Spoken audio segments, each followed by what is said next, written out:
Okay. Yeah, thank you so much for the invitation and for the opportunity Yes, to talk to you. thank you. I can give a quick introduction to you, Sure. because I would like to do this and follow the protocols of the University of the Underground. I would like to welcome all of you. I am Naum, the head of program of I Want to Believe, an investigation into religion and belief systems.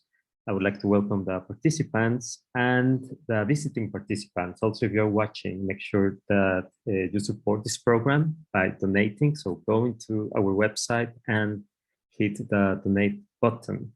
We'll have 40 minutes of conversation plus 15 minutes of Q&A with our guest, Michael Waltemathe. Dr. Michael Waltemathe is a senior lecturer in the Department of Protestant Theology at Ruhr University Bochum here in Germany.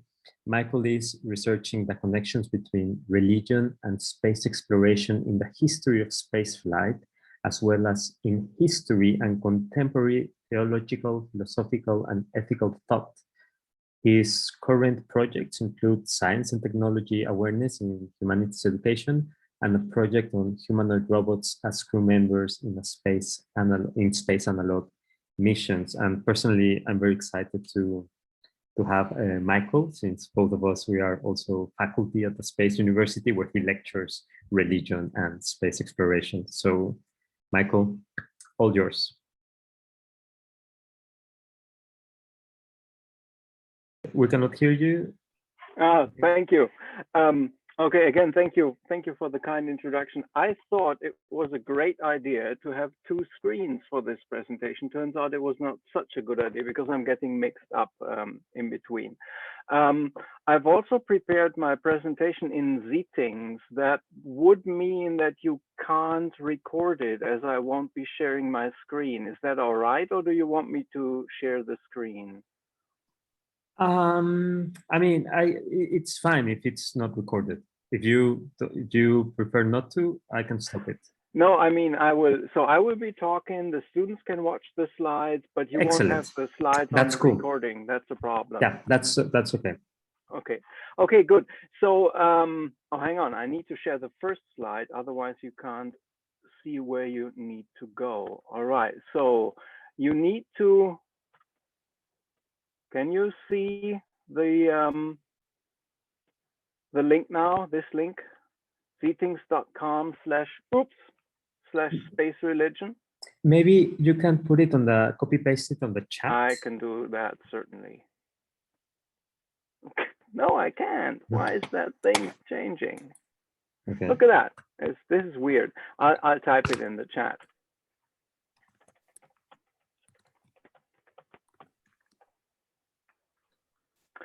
You know what? Two screens is really a bad idea. Yeah. Okay. You got it. I got it. This is the okay, there's 8 people watching already, so people are coming in. Zthings is actually a pretty cool software which enables you to participate in my presentation. So I thought it would be a good idea to have it like that. Okay, I'll stop the share. I can see you now, you can see me, and we can start the presentation once I got that stuff. All right, okay, so I will be talking about the possible challenges, transformations, and changes to humanity's religions, values, and beliefs in outer space. And I will only talk about 3 religions in my talk, that is Christianity, Judaism, and Islam, because I am a Christian theologian, and I think it's already problematic that I'm talking about Judaism and Islam. I certainly could not speak for or about other religions because I just don't have enough information, but maybe some of the participants have, and I would be happy to engage in discussion. But let me start with the history of the space program, and let me start with this video, and I hope you can hear the sound now. Can you hear it?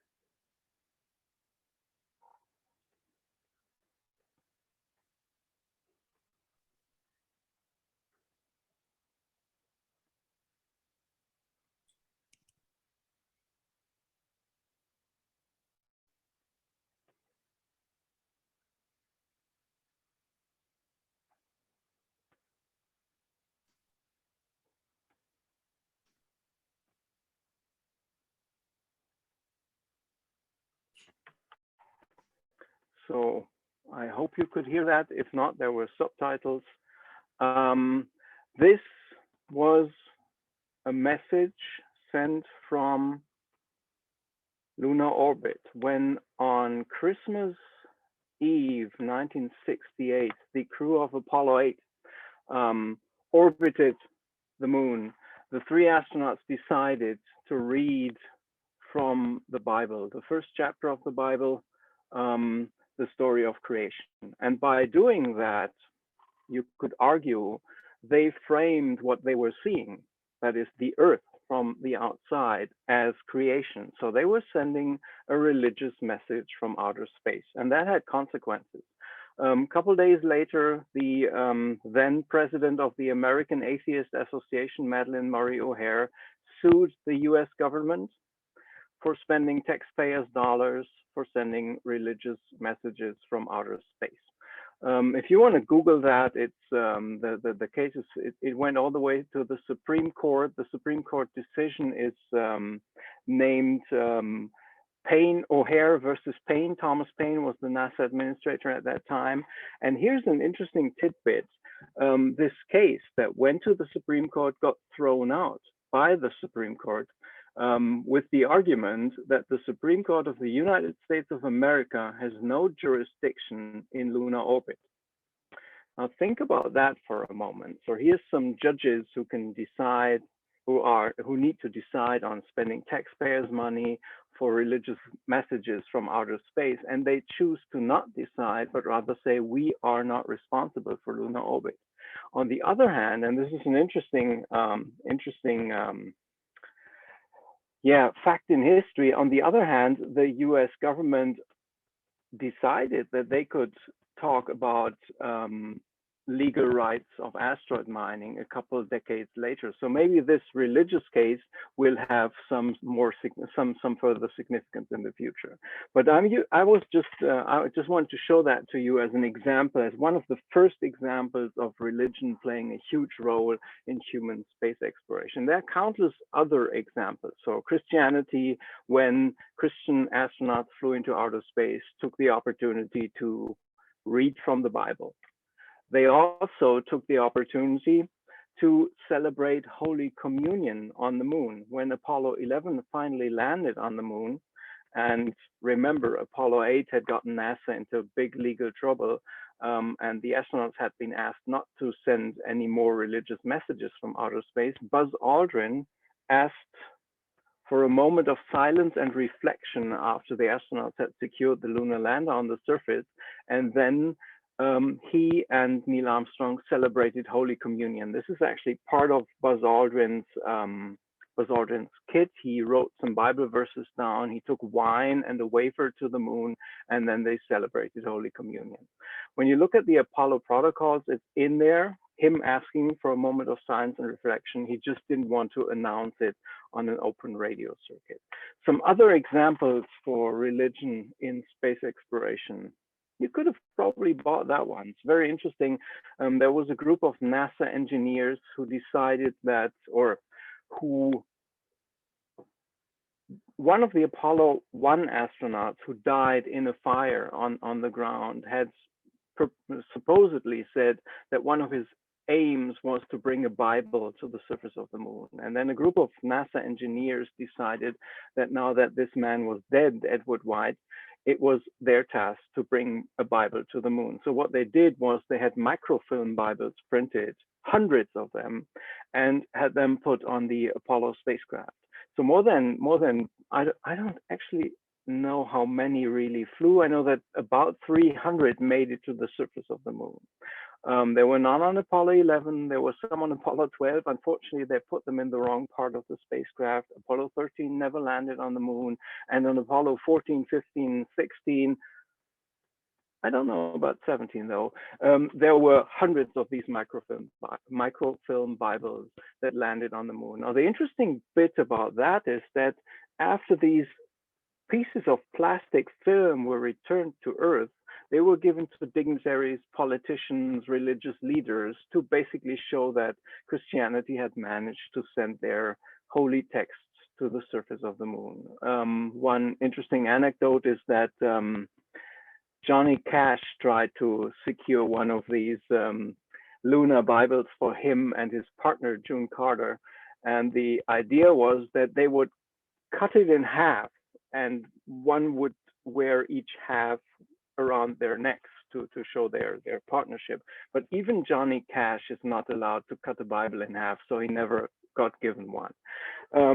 Okay, there's also, and I've seen the descriptions of what you, the students, are doing. There's also an interesting thing on the moon that you could almost understand as a work of concept art. Okay, if you look at that image, there's the lunar rover on the surface of the moon, and when you look at the right-hand side, to the left of the seat, on the control console, there is this little red book. That is a leather-bound Bible. So astronaut Jim Irvine, during the Apollo 15 mission, took a Bible to the surface of the moon, and his partner astronaut put it on the lunar rover. Now, the interesting thing about that is that this thing has been there since 1970. And radiation has done a lot of damage to that book. So you could almost understand it as a devolving piece of art. And there's interesting questions connected with that, right? It's a science and religion thing. What did radiation do to the book itself? But also, what did radiation do to the text? What of biblical literature is still available in that book? Did it go all the way through? Are there still some letters left? I would love to get my hands on that thing, but fortunately, I probably never will, as these are now protected sites on the surface of the moon. But coming to present times, religion is still active in the space program. This is a Russian Orthodox priest blessing a launcher in the steppes of Baikonur. And people have been debating if that is a show of political force or really a religious act. Maybe we can discuss that later. There's still Christmas being celebrated on the International Space Station. And when you look at this image from 2009 and you look at the top, back wall top, you can see the crucifix hanging in the middle, and you can see religious icons hanging to the left, to the right, and to the left top of that. You can also see a Christmas tree and funny Christmas hats, but you can see religious icons there. Same image, 2015. Now religion is almost down to stockings, a hat, and an upside down Christmas tree, which does not have the same religious connotation as the crucifix in that image. But still, religion is there. And when, for instance, Judaism, or the first, not the first, but the first overtly Jewish astronaut, Israeli astronaut Ilan Ramon, flew into outer space, it was very important for him to make sure that he could live Judaism in outer space. Now, I've already told you Christianity was mostly about celebration, Bible readings, and taking scripture into outer space. For Ilan Ramon, it was important to be able to live Judaism. So he asked some rabbis about the things he would need to consider. And there's two rabbis they founded the Institute for Space Halacha, and they discussed questions like, how do you celebrate the Sabbath in low Earth orbit? Because when you fly on the space shuttle orbits the Earth every 90 minutes, and the Sabbath in Judaism is celebrated from sundown on the Friday to the first stars appearing in the night sky on Saturday night. That would make it very problematic to hold that rule, because there's always stars in the sky, visible in the sky when you're in Earth orbit, and the time difference between sundown and sundown the next day is only 90 minutes. So if you would do that literally, you would need to stop working every 6 times 90 minutes for 90 minutes, and you don't want to do that.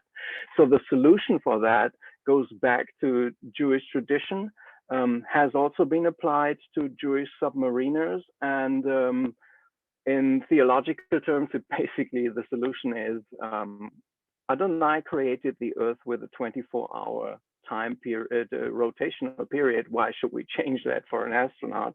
And they just have to adhere to the time zone of the launch site. Same thing for submariners. I already mentioned that if you go down in a submarine, you can't see the night sky. You just have to adhere to the time zone of the place when you finally left the surface. Goes back to a story about Jewish migrants getting lost in the desert and losing sense of time. So behind it is you have to celebrate, you have to start the week anew if you don't know what time it is, as if you have just celebrated the Sabbath. Because if you don't do that, then you might celebrate one more often than God actually rested, which is not acceptable. And then, of course, it's easy to have kosher food and things like that on the International Space Station. Ilan Ramon unfortunately perished with the rest of the crew of the last Columbia mission when they burned up in the atmosphere over Texas when they returned. So there's basically no report of what his experience was like, but that was important for him on his way up and during the mission.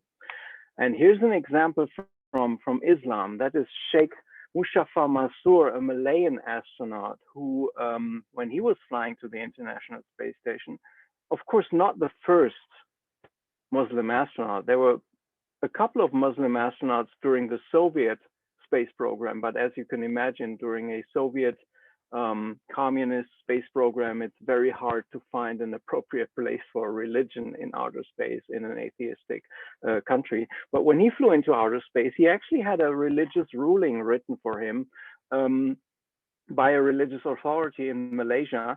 You can find that on the internet. It's a 20 to 30 page document. It's called "Performing Ibadah on the International Space Station," and it deals with questions of prayer time, same solution as I just presented for Judaism, prayer direction, of course, which made it in the news all over the world, right? This is the one interesting question: where do you pray to when you're in outer space and want to pray towards the Kaaba in Mecca? And of course, again, as in Judaism, the solution comes from tradition. If you're on the surface of the earth and you are in Mecca, then it's, as a Muslim, then you pray towards the Kaaba. If you're not in Mecca, then you pray in the geographical direction of Mecca, toward the geographic projection of the city.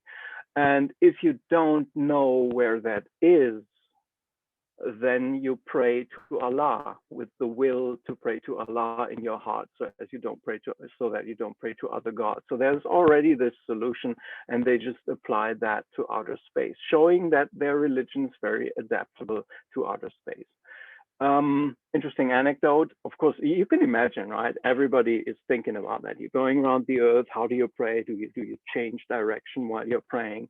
And they asked the Muslim astronaut, and his answer is Allah wants adoration, not acrobatics, which is a really, really cool answer to give in those circumstances. But the interesting thing is that in that leaflet that I told you about, there's also a chapter on, for instance, dealing with dead astronauts. How do you deal with Muslim burial or with religious Muslim burial in outer space? And none of the other religions, to my knowledge, have approached that question. So that is a very, very interesting book, and you should take a look at it. Yeah, just Google it, or I'll put the link somewhere where you can find it. And then, of course, there's the question of food, of cleansing, and all that was solved by the scholars for this astronaut. So to sum this part up, when these three earthly religions had one of their members or several of their members sent into outer space, they basically showed that their religion is adaptable to outer space, it is relevant in outer space, it works in outer space, and is something that can go with humanity into outer space. You can basically argue they were trying to show the relevance of their religion on a personal level, and when you look at the microfiche Bibles, also on an institutional, on maybe even on a political power level. So this is one of the interactive parts, and I don't know how much time we have for that. We'll play it by ear. What do you think if we go from here?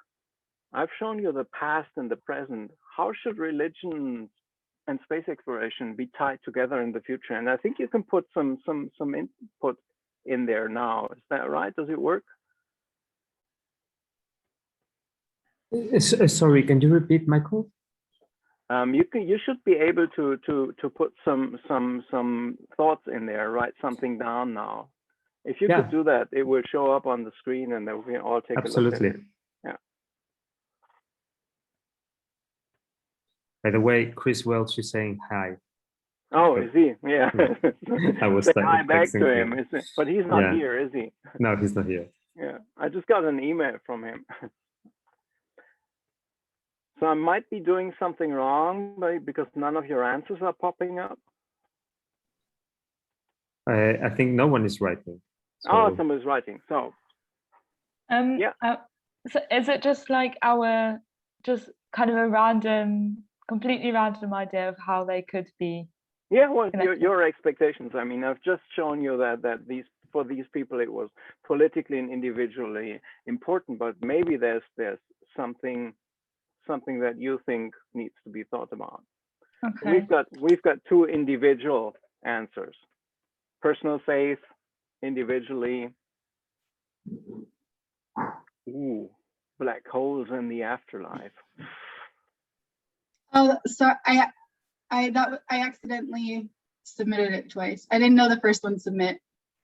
No worries. That's fine. This is not a. You will later see that this is not a very thorough scientific way of asking you for your opinion. So any more input? Hang on. Let's see if there's an update. We're down to 3 answers. Yeah, maybe we'll go on and you have more opportunity to give some ideas. Okay. Religion in space exploration. Something is happening during space exploration that I like to call religion from space exploration. And that is, on the one hand, artifacts that went to space or not. I've got this very fancy, you can see that. It's a piece of a fence. It was part of the fence of the Explorer 1 mission. You can buy that as a souvenir at Kennedy Space Center. It's never been in outer space. It cost me like $10. But if you have something that has been to outer space, it gains a lot of worth. It becomes almost sacred through having gone to outer space. And what you see on the screen right now is the so-called fallen astronaut. It's a work of art made by a Belgian artist.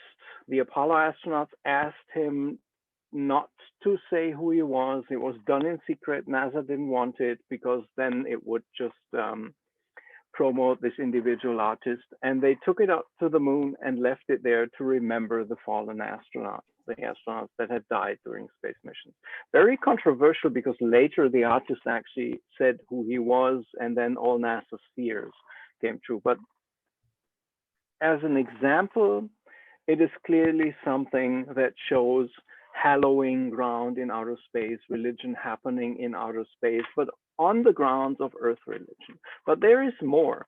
This soccer ball, for instance, is, as you can see, it's in the cupola model of the International Space Station. It's floating there, and it was sent to the International Space Station 35 years after the Challenger disaster, for the sole reason that this soccer ball is one of the few intact items that survived the Challenger catastrophe. So the soccer ball was on Challenger when it exploded. The soccer ball was not broken when they found it. And 35 years later, they sent it to outer space to fulfill its mission, thereby giving it meaning, constructing meaning, maybe religious meaning in outer space. You want to ask a question, Kayla? I thought you were saying something. Sorry, I didn't know I wasn't muted. No worries.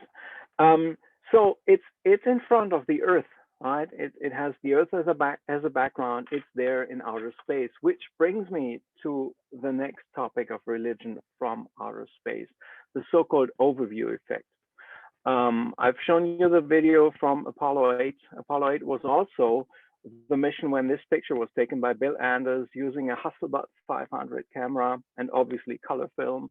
This is not the first image humanity has of the moon, of the Earth from the orbit of the moon. Robots took the same image before, but this image is so powerful because a human took it. For the first time in history, humans saw the Earth from the outside with their own eyes. And basically, you've probably all heard that Michael Collins died a couple of years ago. There's another picture of a couple of days ago. There's another picture of the Earth that actually shows the Apollo 11 lander in front of the Earth. And when you think about that, Michael Collins was the photographer that took a picture of every human being that was alive at that time and every human being that had ever lived, minus himself. And this picture shows in 1968, all of humanity's history and all of humanity except for 3 people. So this is a very powerful image. And space philosopher Frank White coins the effect it has on people, the overview effect. So when you look at it, it gives you a new perspective. This is my favorite example of the overview effect. Read the second and third sentence, or I can read it to you. From out there on the moon, right? You're looking at the Earth from the outside and you've got this feeling. From out there on the moon, international politics looks so petty. You want to grab a politician by the scruff of the neck and drag him 250,000 miles out and say, look at that, you son of a bitch. So suddenly you have this global consciousness, this outside perspective. And this is not just an Apollo thing. You can even have that when you're only in Earth orbit. Edward Gibson from Skylab, you find inner peace. You enjoy life that is before you because you can see how small it is when you look at the Earth from the outside. And it's not only an American thing. Oleg Makarov, Soviet cosmonaut, you are an inhabitant of the Earth. And this is not only true for astronauts, that also informs international politics, the ecological movement, and so forth. The Stuart Brand, one of the people that Steve Jobs called an inspiration to himself. Stuart Brand was the founder of Mother Earth News and the whole Earth catalog. He described this overview effect as one of the reasons why he started that. And so, in a sense, and this is where maybe art, religion, and space exploration come together, you could argue that in the Apollo 8 mission, a certain concept has been reified. I'm going to talk about that for a bit now. We probably won't make it through all my slides. Reification in space exploration. Reification means to turn a concept into a concrete thing or to regard a concept as a concrete thing. And the overview effect is one example for reifying something. Global consciousness, reified in looking at the Earth from the outside. And I will give you some examples why that is still the case and why that is still true and why it may be even more important now that private entities are going to outer space. So reification, you can have it in that form. Gestalt psychology, you see there's a sphere, lower left-hand corner, there's a triangle, upper left-hand corner, and so on and so forth. But also, you can, that would be perceiving things in absence, but also in architecture, for instance. This is from my field of work, that is called a Kanzelaltar, a pulpit altar. And it reifies the Protestant notion that the sermon up there, where the upper red cloth is hanging, is as important as Holy Communion, which is happening where the lower red cloth is hanging. So this is reifying a theological concept. When we take that one step further, that is a Carthusian monastery. That is, architecturally speaking, the birth of the single family home. You can see the church there, and then you can see the cloister building to the south of it, and then you see those 4 individual homes around that cloistered building. Now, look at that. When you think of that as a mission concept, the mission, so here's the thing, the walled off area with the single homes is the monastery, and the monks inside the monastery, they live in their little individual homes, they have their own garden, they are self-sustained, and they pray and meditate. And that's their mission in there. And basically the support structure, so there's a communal structure in the middle, the big buildings in the middle, and then there's sort of the airlock, the church, where the only place where they have contact to the outside world. And on the right-hand side are support buildings, brewery, farms, and things like that. So a Carthusian monastery in that regard can be compared to space exploration mission and to space architecture. What I'm trying to say is that religion has reified its ideas in buildings over centuries now, and space exploration is doing the same. So what I'm doing is I'm comparing the blue part, the individual cells in this image, to the individual, maybe scientific tasks of astronauts, the yellow part, the inner communal part, to when you look at the International Space Stations, eating together, celebrating Christmas together and other stuff, and the red part to mission control and support missions that come down from the ground. This is very benign. I could also compare the International Space Station to a prison, but I don't want to. So we are currently reifying things in space exploration. I said the blue part, individual science. So we are reifying science. We could also reify community, a certain worldview, social structure, communal support, outside relations, or an internal economy. At this point in time, that is not very important, but the further we go into outer space, the more people will go, that will become even more important. So from having religion in space to having religion from space, we may have space exploration with religious connotations reified in it. I'll give you two examples. I'll just give you one example for time reasons. This is New York City, right? The more expensive, the higher up you are, the more expensive it gets. You could take that to a colony in the moon, but you would not really want that, because the higher up you are, the more radiation there is, the more risk there is. So you probably want to go down. You want to invert the values that you have on the surface of the Earth. Or you can turn those values into very pragmatic utilitarian values and assign, as I did with the blue parts, different scientific and mission scenarios to different parts. Worst case scenario, you could turn a space mission on the moon into something like that. That is a prepper bunker, people who believe that the end is nigh and who live with their heteronormative little family in those isolated bunkers and have prepared with guns and food to stay in there for 60, 180 days and so on. We now know within the pandemic how realistic that is, but that could also be something that you reify in space missions. Hang on, we'll just jump over that. But what we reify now is even more interesting, because we have experienced the moon. Buzz Aldrin called it magnificent desolation. And it's the way it was and the way it is. And we're now thinking about protecting it from humans. But we also have that overview effect thing that I told you about. And that still is not only a driving factor for ecological consciousness or the ecological movement. By the way, just on the side note, save our cities, save our soil, save our air, and save our water. I'm pretty sure that is not about the fish's water or the seagull's air or the wheat's soil. I'm pretty sure that is about humans. So this is, while on the one hand, while it is a very, very ecological view, it is still a very human-centered view. Make no mistake about that. And this overview effect is now reified in this little module, Cupula. It was added to the International Space Station.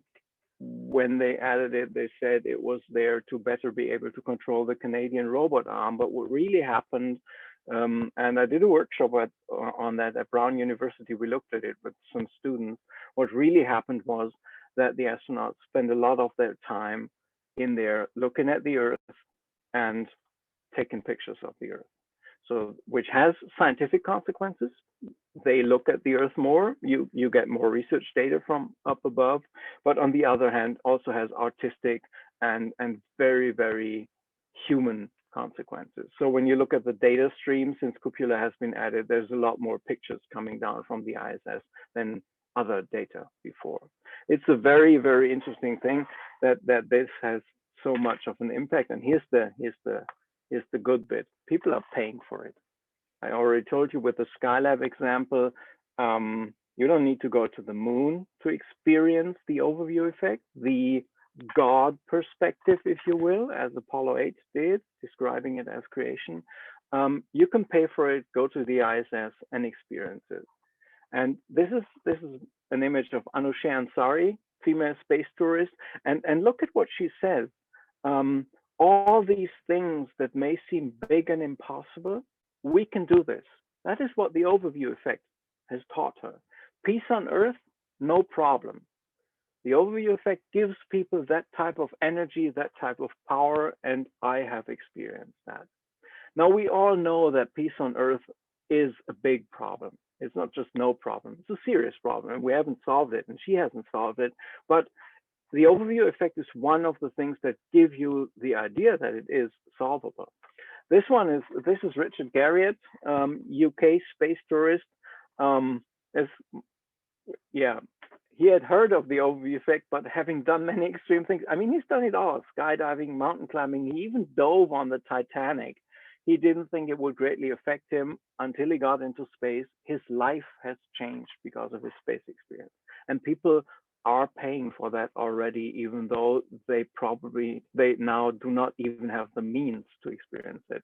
But Jeff Bezos is just selling that out. You've seen that. There's a group of artists going around the moon with Elon Musk's rocket. Jeff Bezos is auctioning off tickets.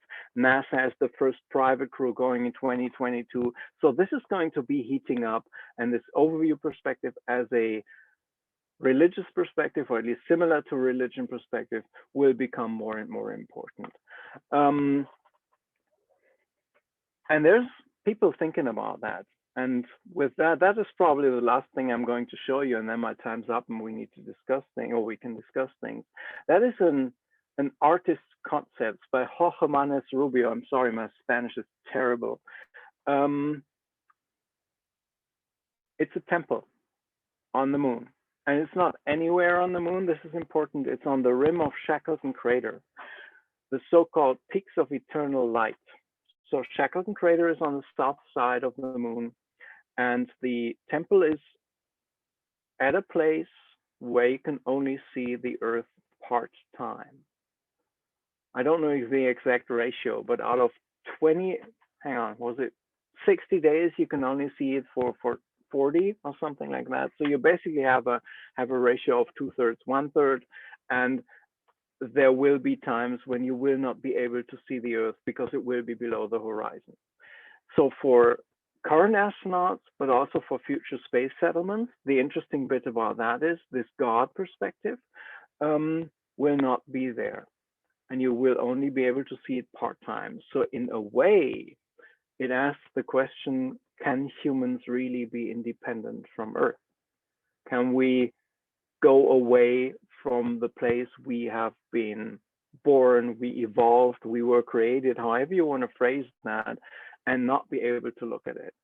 And the temple is in a place where you have both ways and where you can meditate on that. So with that, I will leave it to that. I'm sorry we didn't get to, I was too slow for that. I could also talk about one-way missions to Mars and religious opposition, but maybe those things will come up in the discussion. I think talking is more important. You talking is more important than me keeping talking. Thank you so much.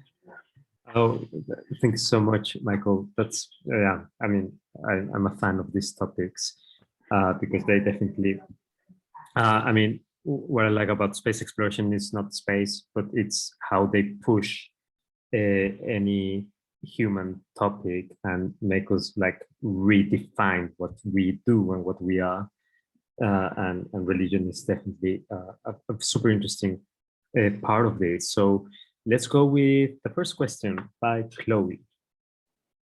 Hi, thanks for the talk. I wanted to ask about not just the spiritual aspects of religion, but the kind of moral and ethical values in religion and space. That, for example, the people with space tourism, the people that go to space are often like the mega wealthy, and these quotes that they've given, like world peace is no problem, but I wonder how much, if they are then afterwards trying to engage in achieving world peace. And I just wondered, in this topic of religion, if there is questions about who gets to have the overview effect, and because if it is to kind of help our world, then maybe it should be the politicians or people that go up there. Yeah, I just wondered if that was something that you thought about. Okay, so that's a tough question. All right, so the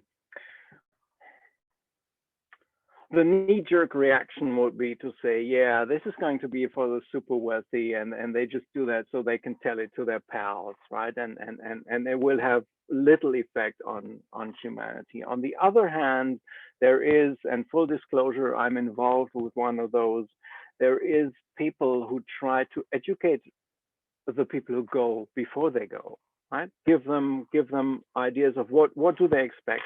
Just think about it this way.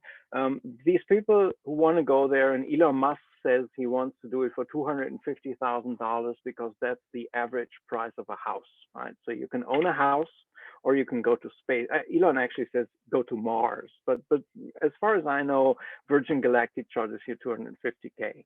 So they are willing to spend $250,000 to go there, and it's taken forever now. Launches were expected in 2018, and nobody's launched yet. So they are hungry, right? And Virgin Galactic, for instance, just hired a former Disney Imagineer to help people have pre-experiences, and I think this is an opportunity to make those people into overview effect ambassadors or anything like something like that, right? Not just say, oh, those are the super wealthy and we'd rather send other people or we're jealous of them, but say they will have that opportunity and then they can become communicators. Because what is often behind that, and you could clearly see that with Anousheh Ansari, is the notion of I have changed, right? They feel that change is necessary, personally or societal. I don't really know, but I think I would rather see it in a positive light and say there's an opportunity here to educate on the philosophy of the overview effect, for instance. Oh, I just saw that in the chat, by the way. No, the temple is a renderer thing. There's only a couple of landers on the moon, and there's a lot of plastic bags with astronaut poop on the moon, but there's no actual temple there. But by the way, I'm texting to Jorge Mañez, and he would like to meet you, he says, as well. Oh, nice. Yeah, I would love to discuss with him. That would be pretty cool. Yeah, he's man. That's great. Oh boy. Yes, I'll connect both of you. Okay, next question, Francisco. Thank you for your talk. I was wondering, from your vantage point, what would be like the main theological question that space exploration has posed? I mean, is it questioning the existence of God? What kind of discussion is going on regarding this topic? Mm-hmm. I'm not muted. That's good. So of course, there's alien life, right? That's one of the main things. Are we alone in the universe? Bigger problem than actually for Christianity actually than most of the other religions I've talked to or thought about, because we have this notion that God incarnated as a human being.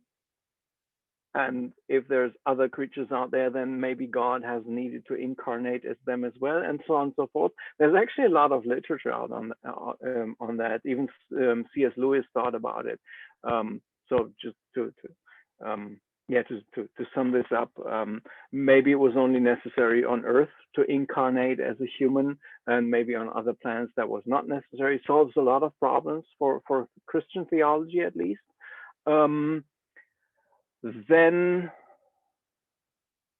there are some groups who oppose space exploration for religious reasons with arguments that I do not find very convincing, also from a Christian context. Why should we go to other planets if God comes back, the end of days, right? If Jesus comes back to Earth, what happens then? And I think that's a very, very limiting view of God, right? Reducing it to this little planet. That's the one thing about it.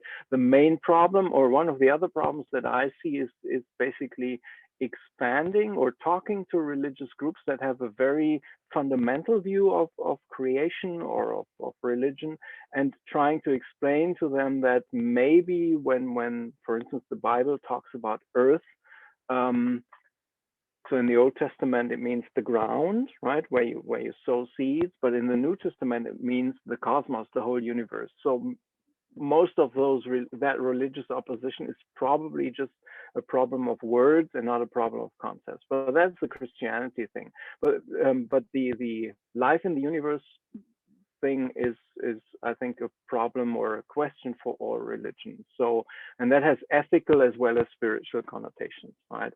Do Martian microbes have the same rights within God's creation or within evolution as human life on Earth has? Can we make Mars Earth 2.0 if there is microbial life, and so on and so forth? Very interesting discussions. And then also, if we were to send humans outside of the solar system or even in the solar system, the question is that, so the distances, you have to imagine the distances are so vast. If we try to traverse them with our current technology, we're not talking about 100 years. We're not even talking, if you go to the next star, we're not even talking about 1,000 years. We're talking about tens of thousands of years. So that would mean having long distances and very, very long times. So what would reach other stars? And then you would probably want to send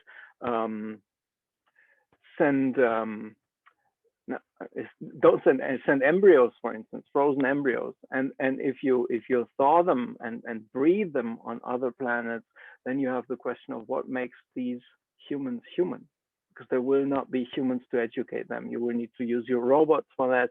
Very, very theoretical but interesting problems that you could think about. Thank you for that question. That's yeah, there's a lot there. Mm-hmm. Great. Irem, do you still have a question?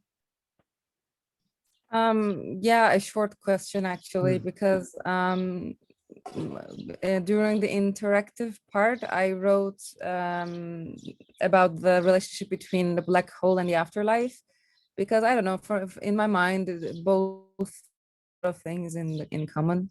First of all, they're both mysterious, and you know, they are basically a passage or transition. And your reaction actually made me curious about your thoughts about it. So yeah, that's it.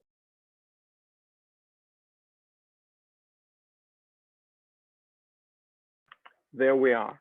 All right. Yeah, my reaction to that is I found it interesting insofar as both the afterlife in a theological sense and a black hole play havoc with time, right? When you look at what Saint Augustine says about eternity, so there's eternity and God, right? And then there's creation and time, and then creation and time ends, and then there's eternity again. And the black hole stretches time in a way that almost goes in that direction of eternity. So we are time-bound beings, and I find nothing scarier than the notion of me, a time-bound being living in eternity where there is no more time. That was basically the reaction you saw on my face. So I agree that once you start playing with, for instance, gravitational effects on time, it gets really interesting in a theological sense, because yeah, then you can take a fresh new look at all these concepts that are so easy to embrace but so very hard to understand. You know what I mean? As you said, the afterlife. That's I have students who say, yeah, and then I'll die and then I will be with God in eternity. And I think, boy, my whole life I've been working from time A to time B, and in eternity, if there is no time, it's probably going to be really, really scary, or at least very, very hard to grasp for a time-bound being. That was my reaction to that. So in that regard, thinking about those things gives you a new perspective on that. Great, Kayla. I was just curious if there's any long-term or if there's any follow-up with these people that experience the overview effect, because we had a lecture from Sam Hill about ideologies and how they don't create sustainable change because they don't acknowledge reality. So I'm thinking of maybe these people who experience the overview effect, they see problems as very they can overcome it easily, but is that line of thinking more along an ideology, I guess? So let me say this first. Not all the astronauts experience the overview effect, which is something that Frank White acknowledges, but the notion of the overview effect is such a strong notion that it often is forgotten, right? I've talked to astronauts who did not experience the overview effect, and what you hear is, from the Earth you don't see any borders. When you see big cities, you're probably able to see the borders, or at least think of where the borders are. We have countries that are more electrified than others, so you're probably able to see those differences. It's a very interesting way of putting things. I don't know how realistic it is. I was never in outer space, and the ideology thing is, it's hard to say. I mean, it would be cynical to say, of course, they know that they need to say that, and they know that they need to perceive that because it's been coined that way, it's been reported that way. I think some of them fundamentally change, and some of the astronauts absolutely did not change. There was an astronaut on the International Space Station just several months ago, who is a Christian creationist. Right, so he does not believe in evolution. He does not believe in the way I would accept science. And he wrote a book on the International Space Station about the beauty of creation with the pictures he had taken from the cupola module. So there's this dichotomy between a very strong religious belief and a use of technology that gives him an outside perspective. He probably did not experience the overview effect in that way. He probably had the feeling that he saw God's creation from the outside, which I would say is the God perspective, but he probably would not to protect God from that perspective. I don't know if I answered your question. It's a problem for me. I haven't thought about it enough, I think.